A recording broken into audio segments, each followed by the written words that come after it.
पुणी बाबा भेंगांको भविष्यवाणी जुलाई रे सुनामी आशंका जापान बाबा भेंगांको भविष्यवाणी पुणी करिसेंती 2025 मसीह जापान भयंकर सुनामीर सामना करिबो देश यापरे समस्ते भयभीत होई पड़छंती कारण जापान पूर्व मार्च 2011 मसीह एक भयंकर भूकंप एवं सुनामी को सामना करिछि जेउथिरे प्राय 19,768 जनकर मृत्यु होइतिबा बेले समान संख्यक आहत मध्य होइतिले। से समय सुनामी जापान को एते परिमाणर क्षति पहुंचाइतिला जहाँकि दुईटी परमाणु शक्ति केन्द्रରୁ बाहरुथिबा रेडियो एक्टिव विकरण सह समान हेबो। जापानलो बाबा भेंगा जणे मांगा कलाकार और से आत्मघोषित दिव्यद्रष्टा अटंती। से तांको चिंताधारा को कॉमिक्स रूप में लिखिथांती।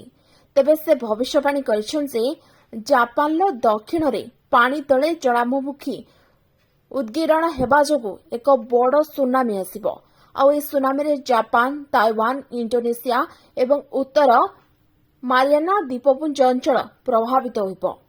से आहुरी मध्य कहिछन जे ए सुनामी 2011 मसीहा अपेक्षा अधिक भयंकर हेबो।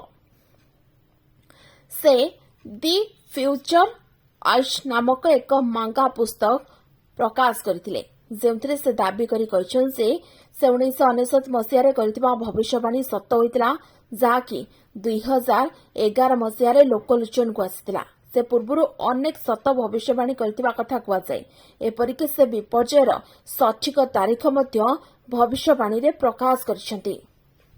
तेबे बाबा भेंगांकर अनेक भविष्यवाणी सत्य मध्य होईछि।